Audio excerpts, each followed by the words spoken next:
예수님께서 여전히 오병이어의 기적을 행하시고 그리고 그 나누어 주셨던 이 떡에 대한 관심을 가진 유대인들과 이 떡에 관한 이야기를 계속해서 나누고 있습니다.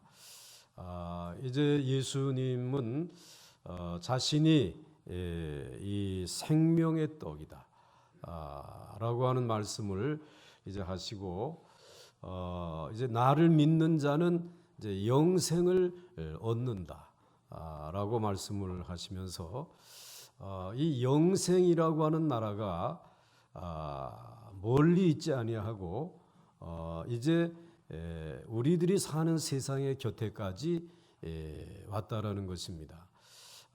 마치 광야에서 이스라엘 백성들이 40년 동안 먹었던 그 만나가 하늘에서 내림으로 인해서 그 만나를 먹었던 이스라엘 백성들이 하늘이라고 하는 그러한 세계가 있구나. 그리고 우리는 이 세상에 사는데 이 만나가 그 하늘과 이 땅을 연결해 주는 하나의 고리가 되는구나 라고 하는 정도까지는 이제 알게 되었는데, 그런데 이제는 예수님이 영생의 떡이 돼서 생명의 떡이 돼서 친히 오심으로 인해서 이제는 그 생명의 떡이신 예수님이 하늘을 이 세상에 살고 있는 우리들에게까지, 이 세상에 있는 사람들에게까지 가까이 가져다 주시는, 그리고 그 영생이라고 하는 삶이 이제는 우리의 마음속에까지 이루어지는 그러한 놀라운 역사를 이루셨다라는 것입니다. 그러면서 이제 우리의 겉사람은 점점 낡아져 가지만은 우리에게 주신 이 영생의 떡으로 말미암아, 예수님으로 말미암아 우리는 영생의 삶을, 속사람은 날마다 새로워지는 그런 삶을 살아갈 수 있다라고 하는 이야기를 지금 하고 계신 것입니다. 그러면서 오늘 제일 먼저 첫째로, 그러기 때문에 정말 영생을 누리기를 원하면 이 생명의 떡을 먹으라는 것입니다. 예수님은 생명의 떡이기 때문에 이 떡을 먹어야지 영생의 삶을 누릴 수 있다는 것입니다. 그러니까 예수님께서 누구든지 이 영생을 얻으려면 생명의 떡을 먹어야 한다라고 말씀을 하시는 것은, 마치 우리 인간들이 이 세상에서 숨만 쉬고도 살 수 있어요? 숨만 쉬고도 살 수 있다면 좀 비결을 좀 알려주시기 바랍니다. 못 살아요. 숨을 쉬면서 우리는 무엇인가를 먹어야 돼요. 그리고 마셔야지만 살아갈 수 있다라고 하는 것입니다. 그러니까 예수님께서는 누구든지 하나님이 주시는 영생을 누리려면 생명의 떡을 먹어야 된다. 이 생명의 떡을 먹어야지만 영생의 삶을 누리며 살아갈 수 있다는 것입니다. 그런데 이 생명의 떡이 무엇인가 하면 예수님 자신이다 라고 말씀을 하십니다. 오늘 50절과 51절 말씀에 이는 하늘에서 내려오는 떡이니 사람으로 하여금 먹고 죽지 아니하게 하는 것이니라. 나는 하늘에서 내려온 살아있는 떡이니 사람이 이 떡을 먹으면 영생하리라. 내가 줄 떡은 곧 세상의 생명을 위한 내 삶이니라 하시니라. 오늘 여기에 보면 예수님께서 먼저 조상들이 광야에서 먹었던 만나라는 떡에 대해서 말씀하고 있습니다. 원래 이 49절 말씀에 보게 되면 그 조상들이 먹었던 만나에 대해서 이야기를 하고 있어요. 그런데 이 만나는 하늘에서 내려온 떡임에는 틀림이 없지만은, 그러나 이것은 이 세상에 사는 동안에만 40년 동안만 그 떡을 먹으면, 그 만나를 먹으면 살 수 있었습니다. 그러니까 이 만나는 하늘에 있다고 하는 것을 맛보게 하는 것이지, 이 사람들을 이 만나가 하나님의 나라, 영생의 나라에게까지 인도해 줄 수는 없다라는, 데려다 줄 수는 없다라고 하는 것입니다. 단지 이 세상에서 굶어 죽지 않도록 생명을 연장시켜 주는 떡이 만나였습니다. 만나라고 하는 떡은 출처는 하늘이었지만 가지고 있는 성분은 이 세상의 생명을 연장시켜 주는, 육체의 생명을 연장시켜 주는 성분뿐이었습니다. 그런데 예수님은 자신이 생명의 떡이라고 말씀을 하시면서 예수님은 자신이 하늘에서 오셨고 우리에게 영원한 천국의 삶을 주실 수 있다라고 말씀을 하십니다. 그래서 51절에 나는 하늘에서 내려온 살아있는 무엇이다? 떡이니 사람이 이 떡을 먹으면 영생하리라. 내가 줄 떡은 곧 세상의 생명을 위한 내 살이니라 하시니라 라고 말씀을 해 주시고 있습니다. 그러니까 여러분, 오늘 여기에서 많은 유대인들이 기가 막히게 되었습니다. 이제 영생을 하려고 하게 되면 영원한 천국의 삶을 주실 수 있는 그 분이 예수님이신데, 이 예수님이 이제는 생명의 떡이기 때문에 예수님을 먹어야 한다라는 것이, 그러니까 예수님의 살을 먹어야지만 한다라고 하는 말씀을 하시니까 이게 기가 막힌 얘기가 아니겠습니까? 누구든지 영생을 얻기를 원하고 영원히 살아야겠는데, 그렇게 하자면 예수님의 살을 뜯어 먹어야 하는 것입니다. 어떻게 사람들이 살아있는 예수님의 살을 뜯어 먹을 수 있겠습니까? 여러분, 난감해가지고 자꾸 저만 쳐다보고 있는데, 도저히 사람이 살아있는 사람의 살을 뜯어 먹을 수는 없습니다. 그러면 영생을 못 얻는 것입니다. 그래서 유대인들이 서로 격렬하게 논쟁을 벌입니다. 52절 말씀해 보시게 되면, 그러므로 유대인들이 서로 다투어 이르되 이 사람이 어찌 능히 자기 살을 우리에게 주어 먹게 하겠느냐. 이게 하면 눈이 동그래져 가지고, 그리고 서로 논쟁을 하면서 어떻게 자기 살을 우리에게 주어서 먹게 하겠느냐. 유대인들이 딱 걸린 것이 바로 예수님의 살을 먹어야 한다는 것이었습니다. 도대체 어떻게 자기들이 예수님의 살을 먹을 수 있습니까? 여기에 몇 가지 의미가 들어 있습니다. 하나는 어떻게 사람이 야만스럽게 다른 사람의 살을 뜯어 먹을 수 있겠느냐 라고 하는 의미가 있고, 또 다른 의미는 예수 자기가 뭔데 자기 살을 주어서 우리를 살게 할 수 있느냐 라고 하는 의미가 있고, 그 다음에 또 하나는 예수가 왕이나 되고 총독이나 된다면 자기가 죽어서 우리를 살릴 수 있을지 모르겠지만 돈도 없는 가난뱅이고 배운 것도 없어 보이는 무식한 사람이 죽는다고 해서 우리에게 무슨 도움을 줄 수 있겠느냐라고 하는 의미도 들어있는 것입니다. 여기서 예수님은 더 끔찍하게 자기를 먹는 것이 무엇인지 구체적으로 말씀을 하십니다. 53절로부터 55절 말씀까지 보시게 되면 예수께서 이르시되 내가 진실로 진실로 너희에게 이르노니 인자의 살을 먹지 아니하고 인자의 피를 마시지 아니하면 너희 속에 무엇이 없느니라. 생명이 없느니라. 내 살을 먹고 내 피를 마시는 자는 무엇을 가졌고 영생을 가졌고 마지막 날에 내가 그를 다시 살리리니 내 살은 참된 양식이요 내 피는 참된 음료로다. 난감하니까 아멘이 제대로 안 나오지 않습니까? 여러분들. 예수님이 말씀하시는 것을 들으면 거의 드라큘라나 식인종들의 이야기를 하시는 것 같습니다. 본문의 말씀을 문자적으로 받아들이면 누구든지 영생을 얻으려면 둘러앉아서 예수님의 살을 뜯어먹고 예수님의 피를 꿀꺽꿀꺽 마셔야 영생을 얻을 수 있는 것 같습니다. 모두 예수님의 인육을 먹고 예수님의 피를 한 사발씩 마셔서 입가에 피가 묻어있는 사람들을 생각한다는 것 자체가 얼마나 끔찍한 일입니까? 그러나 예수님은 영생이 바로 그런 것이다 라고 말씀을 하셨습니다. 여러분, 예수님을 따르는 사람들 중에는 예수 믿는 것이 아주 고상한 것으로 생각하는 사람들이 많이 있었습니다. 예수님께서는 갈릴리 호숫가에서 너무나도 은혜로운 말씀을 가르치셨고 예수님의 은혜는 너무나도 아름다운 것이었습니다. 그래서 사람들 중에는 우리가 예수님을 계속 따라다니면서 이 아름다운 가르침 그리고 이 고상한 가르침만 계속 배우게 되면 우리는 천국 생활을 할 수 있겠다라고 생각하는 사람들이 많이 있었을 것입니다. 천국에 대해서 가르쳤죠.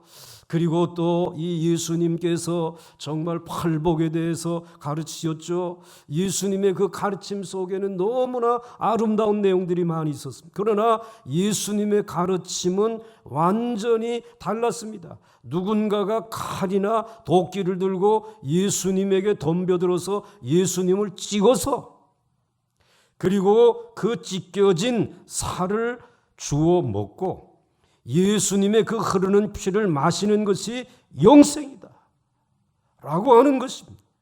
이 말은 액면 그대로 수용하면 얼마나 기독교는 끔찍하고 잔인한 종교 아닙니까?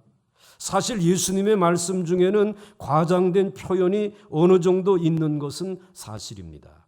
여러분, 우리 기독교는 실제로 예수님의 살을 먹고 예수님의 피를 마시는 것은 아닙니다. 그러나 반드시 예수님은 우리 죄를 대신해서 비참하게 죽으셔야 합니다. 누군가가 이제는 그 예수님에게 칼을 들이대고 예수님에게 창을 꽂고 예수님의 그 양손과 양발을 못을 박아서 예수님을 죽여야 한다는 것입니다.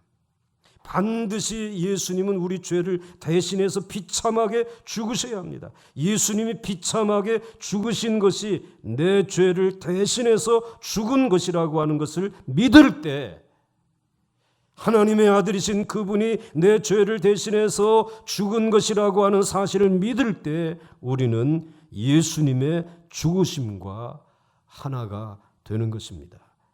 이것을 예수님은 예수님의 살을 먹고 예수님의 피를 마시는 것으로 표현을 한 것뿐입니다. 우리가 처음 예수를 믿는 것도 예수님을 먹는 것입니다. 오늘 여러분들이 혹시 여러분 중에 처음 교회에 나오신 분이 있고 예수를 믿는다고 하게 되면 여러분은 처음으로 예수님의 살과 피를 먹는 것입니다. 그리고 우리가 이 세상을 매일 살아가는 것도 예수를 믿고 구원받고 우리가 매일 이 세상을 살아가는 것도 예수님을 매일같이 복음으로 살게 되는 것입니다. 이것은 오직 우리가 예수님의 죽으심과 하나가 되어서 예수님이 주시는 힘만 가지고 사는 것을 말하는 것입니다. 물론 육신은 우리의 육의 양식을 살지만 우리의 속사람 이제 시작한 영생의 삶은 예수님의 살을 매일같이 먹고 예수님의 피를 매일같이 마시는 이 사실, 생명의 떡이신 예수 그리스도로 인하여 우리의 영적인 생명은 힘을 얻고 그리고 이 세상을 살아가는 능력이 되어지는 줄 믿으시길 바랍니다. 우리가 예수님이 내 죄를 대신해서 죽으셨다라고 하는 것을 믿는 순간 우리와 예수님은 하나가 되게 되는 것입니다. 56절과 57절 말씀에 내 살을 먹고 내 피를 마시는 자는 내 안에 거하고 나도 그의 안에 거하나니. 그러니까 예수님의 살과 피를 먹는 자는 마시는 자는 이제 내 안에 거하고, 그러니까 예수님이 우리 안에 거하고 또 우리 또한 예수님 안에 거하는, 그래서 예수님과 우리가 온전히 하나가 되는 것이라는 것이. 그러니까 살아계신 아버지께서 나를 보내심에 내가 아버지께로 말미암아 사는 것 같이 나를 먹는 그 사람도 나로 말미암아 살리라 라고 말씀을 해주시고 있습니다. 여기서 가장 어려운 것은 예수님의 죽으심을 믿는 것을, 예수님의 살을 먹고 예수님의 피를 마시는 것이 아닌데 예수님은 그런 식으로 비유를 하셨습니다. 그 이유가 어디에 있을까요? 사실 예수님의 죽으심을 믿는 것을, 예수님의 살을 먹고 예수님의 피를 먹는 것으로 오늘 이렇게 우리에게 설명해 주셨는데, 그렇게 비유하셨는데 그 이유가 어디에 있는가? 이것은 예수 믿는 것이 결코 쉽지는 않다라는 것입니다. 이걸 보여주려고 하는 것이, 우리가 예수 믿는다는 것은 단순히 예수의 사상을 배우는 것이 아니라는 말입니다. 우리가 예수를 믿는다는 것이 단순히 하나님의 능력을 받는 것도 말하지 않고 있습니다. 우리가 예수를 믿는 것은 예수님의 죽음 외에는 살 수 있는 가능성이 전혀 없는 절망적인 사람이기 때문인 것입니다. 그렇기 때문에 오직 예수님을 믿는다라고 하는 것은 이거는 쉽지 않은 일이라는 것이에요. 여러분들이 지금 그 사실이 믿어지는 것은 하나님께서 여러분을 예수 그리스도에게 주셨기 때문에 이 진리를 믿게 된 줄 믿으시기 바랍니다. 이미 지난 주일에 말씀을 드린 것입니다. 사랑하는 성도 여러분, 이 세상에서 영생을 얻는 유일한 방법은 예수님의 죽으심과 하나가 되는 것밖에 없습니다. 그래야 하나님의 새 능력이 내 안에 공급이 되게 됩니다. 그 결과 예수님께서 하나님 때문에 산 것처럼 우리도 하나님을 위해서 살 수 있게 되는 줄 믿으시기 바랍니다. 자, 그러니까 이제 영생의 삶을 누리기를 원한다면 예수님은 제일 먼저 나를 먹으라는 것입니다. 내 살과 내 피를 먹고 마시라는 것입니다. 그 다음에 둘째로, 이제 이 이야기를 들은 유다 백성들은 참으로 어려운 진리다 라고 이렇게 표현을 했습니다. 예수님의 이 말씀을 들은 많은 제자들 중에서 예수님의 이 말씀이 너무 어려워서 받아들일 수 없다는 말을 하였습니다. 60절 말씀을 보시면은 제자 중 여럿이 듣고 말하되 이 말씀은 쉽다, 어렵다. 누가 들을 수 있느냐? 누가 이해할 수 있겠냐? 이 말씀은 어렵다. 그러니까 지금까지 예수님의 말씀은 두 가지로 요약할 수 있어요. 하나는 우리가 이 세상에 밥 먹고 사는 삶 외에 다른 영생의 삶이 있다 라고 하는 것을 얘기하셨고, 다른 하나는 누구든지 이 영생을 얻으려면 예수님의 죽은 살을 먹어야 하고 예수님의 흘린 피를 마셔야 한다라고 하는 것입니다. 예수님의 이 말씀을 들은 유대인들의 반응은 아주 부정적이었습니다. 그들은 예수님의 말씀이 아주 어떠하다? 어렵다. 여러분들도 그 어렵다, 이해하기 어렵다라고 하는 생각이 여러분에게 있을 것이에요. 그들은 예수님의 말씀이 아주 어렵다고 하면서 누가 들을 수 있겠느냐라고 하였습니다. 그러나 이것은 대단히 점잖은 표현들이었을 것입니다. 실제로 예수님의 말씀을 들은 유대인들의 반응은 야, 끔찍한 말이다. 어떻게 사람의 살을 먹고 피를 마실 수 있느냐? 아니면 도저히 더 이상 들을 수 없다. 저런 얘기 더 듣다간 큰일 나겠다라고 하는 식의 아주 불쾌한 표정들이었습니다. 그 이유가 무엇일까? 일단 예수님이 살아있는 사람인데 자기가 죽고 자기 죽은 시체를 뜯어 먹으라고 하니까 기분이 좋은 사람이 누가 있겠습니까? 사람들은 죽음에 대하여 말하는 것 자체를 꺼려하는 편입니다. 분명히 자신도 죽을 건데도 불구하고 죽음에 대해서 이야기하게 되면 그 얘기는 좀 그만하시라고 하면서 아마 말을 막을 것입니다. 그러니까 자기가 죽고 자기의 시체를 먹으라고 하니까 누가 좋아하겠습니까? 그리고 또한 대부분의 사람들은 죽은 후의 삶보다는 이 세상의 삶에 관심이 더 많았습니다. 즉, 이 세상에 좀 더 안정되고 좀 더 풍성하고 좀 더 편안하고 안전하게 사는 것이 관심이지, 죽고 난 이후에 영생하는 것은 아직 자기들에게는 절실한 문제가 아니라고 하는 생각입니다. 이것은 유대인들만의 생각이 아니라 여전히 우리들의 생각도 마찬가지일 겁니다. 예수를 믿고 좀 더 안전하고 좀 풍족하게 삶을 좀 보장받으면서 살아가려고 하는 것. 이것이 오늘 우리들의 생각이에요. 뭐 이제 죽은 이후에 영생이라고 하는 여기에 대해서는 별로 관심이 없다는 것입니다.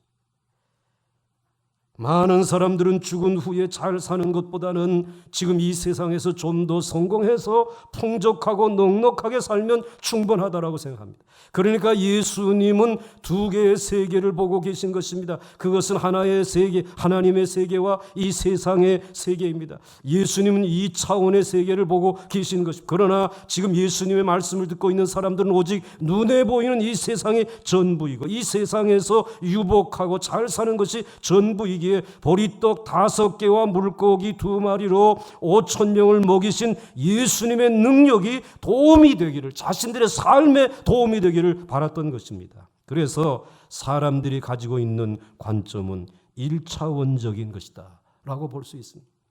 그냥 우리에게 떡이나 떨어지지 않게, 내 통장에 잔고가 떨어지지 않게, 내가 미래에 꿇어다니지는 않게 해 주시오 라고 하는 것입니다. 여기서 예수님은 이렇게 말씀을 하시죠. 61절로부터 63절에 예수께서 스스로 제자들이 이 말씀에 대하여 수군거리는 줄을 아시고 이르시되 이 말이 너희에게 걸림이 되느냐? 그러면 너희는 인자가 이전에 있던 곳으로 올라가는 것을 본다면 어떻게 하겠느냐? 살리는 것은 영이니 육은 무익하니라. 내가 너희에게 이른 말은 영이요 생명이라. 지금 많은 제자들에게는 내 살을 먹어야 한다는 예수님의 말씀에 걸림이 되어버렸습니다. 즉 음식을 먹다가 목구멍에 걸려버렸는데 도저히 더 이상 내려가지를 않는 것입니다. 제자들은 모두 이 말씀에 체해버렸습니다. 그래서 그들은 도저히 더 이상 신앙적으로 예수님을 의지할 수가 없었습니다. 그래서 많은 제자들이 여기서 예수님을 믿는 것을 포기하고 다시는 예수님을 쫓지 아니하였습니다. 그만큼 예수님께서 내 살을 먹어야 한다는 말씀은 공포의 말씀이었고 무척이나 받아들이기 어려운 말씀이었다는 것입니다. 66절과 67절에 그때부터 그의 제자 중에서 많은 사람이 떠나가고 다시 그와 함께 다니지 아니하더라. 예수께서 12 제자에게 이르시되 너희도 가려느냐? 떠나간 사람들 말고 교회 밖에 있는 사람 말고 이제 교회 안에 있는 여러분들에게 지금 질문하고 있는 것입니다. 너희도 가려느냐? 오늘 질문하고 있는 것이죠. 많은 사람들이 예수님의 가르침은 참 좋은 가르침인 줄 알고 열심히 따라다녔는데 내 살을 먹어야 하리라고 하는 것에서 딱 걸려버렸습니다. 그들은 도저히 더 이상 나아갈 수가 없었습니다. 그래서 예수님의 제자들 중에서 많은 사람들이 예수님을 떠나버렸습니다. 그런데 예수님은 남아있는 12 제자들에게 너희도 가려느냐? 말씀을 하셨습니다. 이 말씀은 너희도 가지 왜 안 가고 있느냐라고 하는 것입니다. 이때 베드로가 담대하게 대답을 했습니다. 68절 말씀에 시몬 베드로가 대답하되 주여 영생의 말씀이 주께 있사오니 우리가 누구에게로 가오리까? 이 베드로도 예수님의 말씀을 논리적으로는 알아들은 것은 아니었습니다. 거기에 있는 제자들 중에서 어느 누구도 예수님의 살을 먹어야 한다고 하는 어려운 진리를 제대로 이해한 사람들은 없었습니다. 그런데 왜 어떤 제자들은 예수님을 떠나고 왜 베드로와 같은 제자들은 떠나지 않고 남아 있었을까요? 왜 남아 있었을까요? 그것은 그들이 예수님의 말씀을 알아들었기 때문이 아니었습니다. 그들은 죽어있는 예수님의 살을 먹은 것이 무엇인지는 몰랐지만 지금 살아계신 예수님은 믿고 있었다는 말씀이에요. 지금 살아계신 예수님을 통째로 그는 믿고 그리고 먹었다는 말씀이에요. 그래서 69절에 같이 읽겠습니다. 시작. 우리가 주는 하나님의 거룩하신 자이신 줄 믿고 알아사옵나이다. 아멘. 12명의 제자들은 예수님에게 가르침을 받고 예수님의 그 사랑을 받는 동안에 이분이 하나님의 아들이시고 그리고 오늘 우리들에게 이 생명의 떡이 된다라고 하는 사실을 저들은 알고 믿고 있었다라는 것이에요.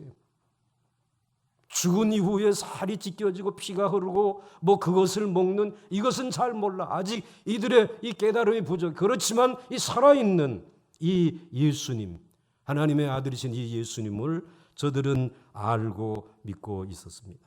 베드로는 예수님의 말씀 하나하나를 이해하려고 했던 것이 아닙니다. 그는 예수님 자체를 믿었습니다. 우선 살아있는 예수님을 믿으니까 십자가에 죽은 예수도 믿을 수 있게 되었던 것입니다. 특히 베드로는 예수님의 말씀의 능력을 체험한 사람입니다. 예수님의 말씀은 생명을 주는 말씀이었습니다. 요한복음 1장 4절 42절에서 처음으로 예수님을 만나지 않았습니까? 이제 그의 동생 안드레가 예수님에게 이 베드로를 데리고 형님을 데리고 예수께로 오니 예수께서 보시고 이르시되 내가 요한의 아들 시몬이구나. 모리알과 같이 먼지와 같이 날리는 시몬이나 장차 무어가 되게 하리라. 게바라 하리라 하시니라. 게바는 번역하면 베드로라. 반석이라는 말씀. 정말 예수님께서는 자신을 처음 보는 순간에 자신의 변화에 대한 목표를 가지고 있었어요. 너는 지금 시몬이지만 너는 장차 베드로가 될 것이다. 반석이 되어질 것이다. 그리고 반석이 되게 하는 그 일을 예수 그리스도께서 말씀을 통하여 시간마다 예수님께서 행하시는 여러 가지 표적과 이적을 통하여 베드로의 지나간 옛 생활이 죄인이었다고 하는 것, 그물을 던져서 고기나 잡으며 살던 이 생활이 이제는 죄인의 삶이었지만 예수 그리스도께서 그의 모든 죄를 사하여 주시고 이제는 너는 사람을 낚는 어부가 될 것이다 라고 변화시켜 주시면서 그의 인생에 처음으로 사람다운 삶을 살아갈 수 있는, 그리고 이제는 변화되어지는 변화의 삶의 모습을 그는 경험하며 지금까지 살아왔습니다. 예수님의 말씀의 능력을 그는 알고 있었습니다. 그 예수님의 말씀은 자기를 변화시키는 말씀이라고 하는 사실을 그는 체험한 것입니다.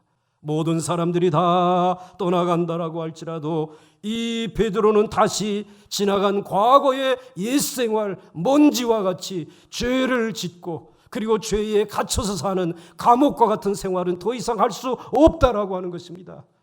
기쁨이 없는, 소망이 없는 삶을 이제는 이 세상에서 아무리 돈이 많다라고 할지라도 그 삶은 내게 의미가 없습니다. 나의 삶을 변화시켜 주신 예수 그리스도와 함께 사는 길이라면 어디든지 나는 따라가기를 원합니다. 예수를 믿은 것입니다. 그리고 그 예수 그리스도의 말씀을 저들은, 이 베드로는 믿고 떠나지 아니하였습니다.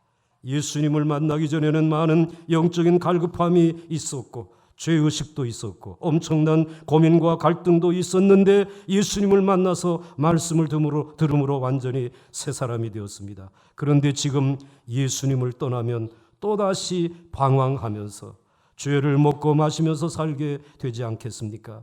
베드로는 죽으면 죽었지 다시는 과거에 방탕하고 죄 짓는 삶으로 돌아가지 않겠다고 결심을 했습니다.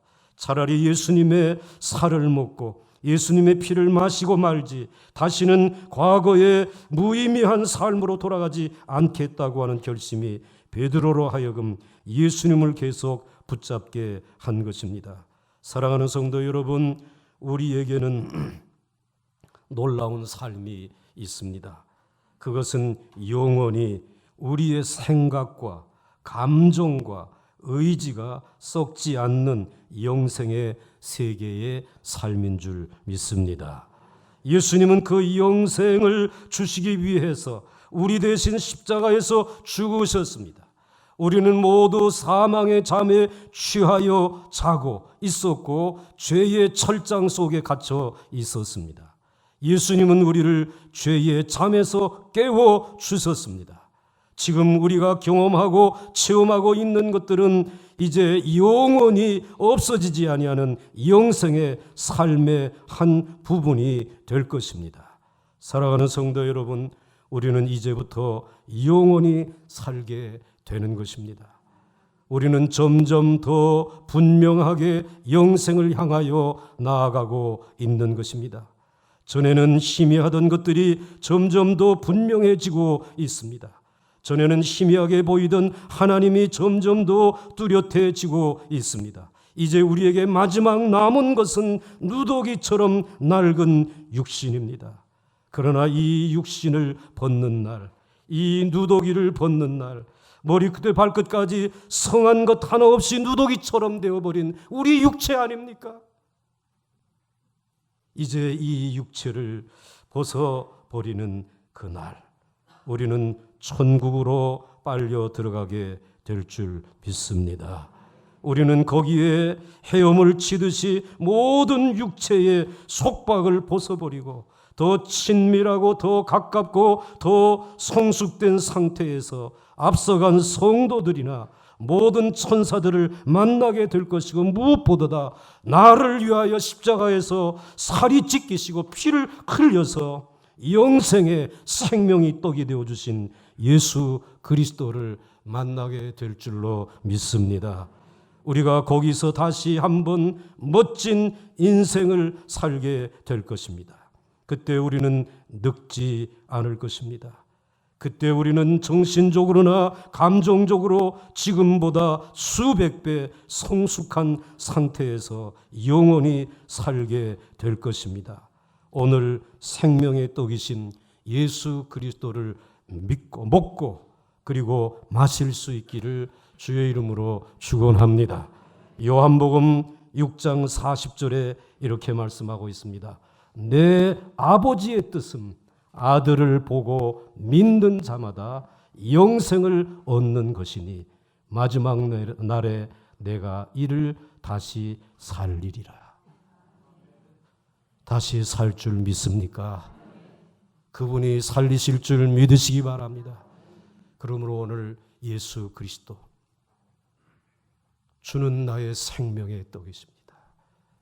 나는 그 살을 먹고 그 피를 마심으로 이제는 영생의 삶을 얻었습니다 라고 고백할 수 있는 이 아침이 될 수 있기를 주의 이름으로 간절히 축원합니다. 축원합니다.